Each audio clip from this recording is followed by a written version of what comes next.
रात 9:30 बजे देखिए शो जाने अनजाने हम मिले। अरे महाराज, इसी शो में तो अनोखी शादी हुई है, हैं?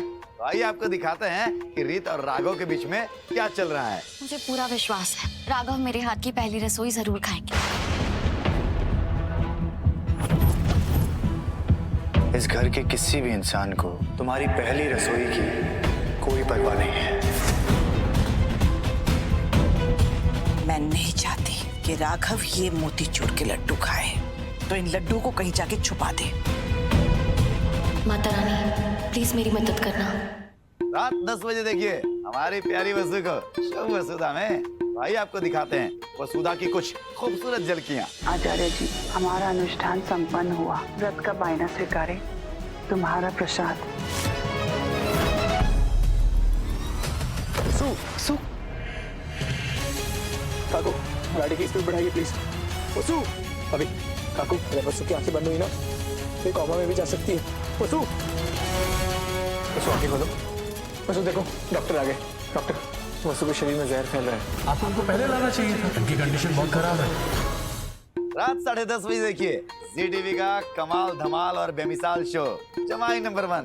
तो आइए आपको दिखाते हैं जमाई नंबर 1 की कुछ बेमिसाल झलकियां। तुम सांस भी तब लोगे जब मैं तुम्हें परमिशन दूंगी। यहाँ तक कि मरने के लिए भी तुमको मेरी परमिशन की जरूरत होगी। केसी आंटी ने बीपी की मेडिसिन की जगह स्लीपिंग पिल्स खा ली थी। पोस्टमैन आया था। हाँ, रिद्धि का लेटर वो तो ऑफिस भिजवा दिया।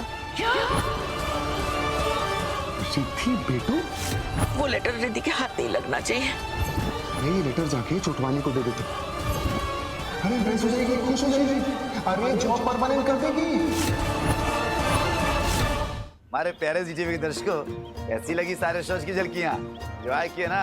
अरे महाराज, अभी तो और एंजॉय कराएंगे आपको। कहा है कि जागृति एक नई सुबह के बचे हुए कलाकारों से भी तो आपको मिलना है ना। तो आइए हमारे साथ, तैयार हो जाइए एकदम और एंजॉय करने के लिए। आइए जी और सुजाता जी, जैसा कि हम सब जानते हैं कि कोई भी माँ बाप जो है अपने बच्चों के लिए गलत नहीं सोचते। तो आप अपनी जो बच्ची यानी गीता जी के साथ जो ऐसा कर रहे हैं, बहुत सारे ऐसे आपके दर्शक हैं जिनको हो सकता है कि ये चीज़ें बहुत अच्छी लग रही हो, या बहुत सारे ऐसे दर्शक हैं उनको लगता होगा कि यार ये गीता के साथ अच्छा नहीं कर रहा। आप लोग सोशल मीडिया पे भी होंगे, बहुत सारे दर्शकों का कमेंट्स आता होगा इससे संबंधित। तो कुछ मज़ेदार कमेंट्स उनके जो हमारे साथ शेयर करें। हमें एक कमेंट ऐसे आया था हमारी श्रोता से कि आप एक माँ होकर आपने अपनी बिटिया को माँ बनने से क्यों वंचित रखा। मतलब जबकि वो माँ बनी है तो आपने अपनी बिटिया के खातिर उसकी बिटिया को दूर क्यों किया। मेरा बच्चा माँ, मेरे बच्ची अब इस दुनिया में नहीं है बेटा। तुम्हारी बच्ची मरी हुई पैदा हुई थी। तो कोई भी माता पिता नहीं चाहेगा कि बच्चे अगर अनजाने में या कम उम्र की वजह से, कम अनुभव की वजह से अगर कोई गलत फैसला ले रहे हैं, तो माँ बाप की जिम्मेदारी है कि वो उन्हें करेक्ट करें, उन्हें सही दिशा में लेकर जाएं। तो मेरा मानना यही है कि बीइंग अ पेरेंट, हम जो अपने बच्चों के साथ करते हैं वो कभी गलत नहीं करते। तो मैं अपनी बेटी के साथ, गीता के साथ जो भी कर रहा हूँ, चाहे मैं झूठ बोल रहा हूँ या कुछ चीज़ें उससे छुपा रहा हूँ, तो वो उसके भले के लिए है। तो एक तरीके से देखा जाए तो गीता दिल्ली की लड़की है जिसने लॉ की पढ़ाई करी है, और उसके जो मम्मी पापा हैं वो बहुत बड़े बिल्डर्स हैं वहाँ के। तो उनकी इज्जत को बचाने के लिए, ऑनर को बचाने के लिए उन्होंने बचपन में ही जागृति से दूर कर दिया, पहले ही दूर कर दिया जैसे कि जन्म से ही। तो इस तरीके से कुछ चला। 7 साल के बाद सेम जगह पर, मोक्षगढ़ जो जगह का नाम है, वहाँ ये लॉयर से अब एक चीफ जुडिशियल मैजिस्ट्रेट जज बन के उसी जगह पर आकर इनकी पोस्टिंग होती है, और उसका आमना सामना होता है जागृति से। क्या गीता को पता चल पाएगा? क्योंकि जागृति को पता चल चुका है कि गीता जो है वो हमारी माँ है, और गीता को अभी तक पता नहीं चला है कि जागृति हमारी बेटी। बिल्कुल नहीं। तो यही एक बहुत बड़ा क्वेश्चन मार्क है कि गीता को जब पता चलेगा तो क्या गीता क्या करेगी। कहाँ है हमारी बेटी? आज मैं भी तुमसे ये सवाल कर सकती हूँ, कहाँ है मेरी बेटी? देखो, तुमने जो करना है ना हमारे साथ करो, इसमें हमारी जग्गू को कोनो अपराध नहीं। तो आप जिन्हें भैया टीवी स्क्रीन पे रोज देखते हैं और अपना प्यार देते हैं ना, वो दिल के बड़े अच्छे होते हैं भाई। देखे ना, तितिक्षा जी हर सवाल का इतना बढ़िया से जवाब दे रही हूँ, भी प्योरिटी के साथ। तो भैया ये होते हैं आपके कलाकार, इसलिए हम कहते हैं बार बार कि इनको आप लोग देखिए हमेशा और इनको फॉलो कीजिए महाराज।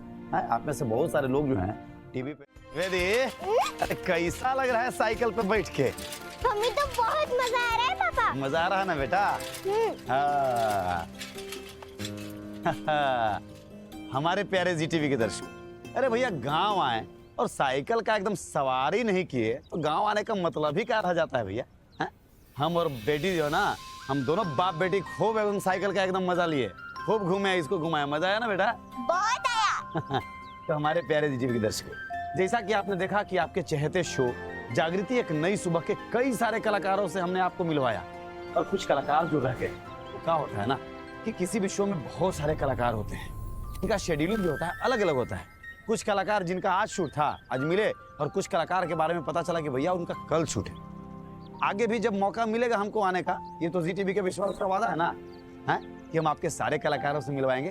तो अगली बार जब आएंगे और जो बचे हुए कलाकार रह गए ना, हम उनसे आपकी जरूर मुलाकात करवाएंगे। वेदी बेटा, हाँ? अरे जग्गू से तुम मिली, जग्गू से खूब सारी बातें की, अरे काका बात हुई भाई? अरे हाँ, जग्गू ने तो हमसे वादा भी किया था कि वो बनारस आने वाली है। क्या बात है महाराज, हमारी बिटिया ने तो जग्गू से एकदम भैया प्रॉमिस भी करवा लिया कि जैसे हम आपके यहाँ हैं, आपको भी हमारे घर आना पड़ेगा बनारस। तो बेटा अब हम लोग चलते हैं बनारस, है ना? तो जिनका साइकिल लिया है ना बेटा, उनको हम साइकिल दे देते हैं, फिर चलेंगे हम लोग एकदम मुंबई एयरपोर्ट पे, फिर बैठेंगे दोनों बाप बेटे फ्लाइट पे और उड़ जाएंगे एकदम काशी के लिए। तो चलें? अरे तो दर्शकों से बोल दो, कल मिलोगी ना उनसे? तो हम कल 6 बजे इसी समय मिलेंगे। अरे 6:30 बजे बेबी, 6:30 बजे बेटा। हम 6:30 बजे मिलेंगे, सिर्फ इसी समय ऑनलाइन जी टीवी पे। Bye bye.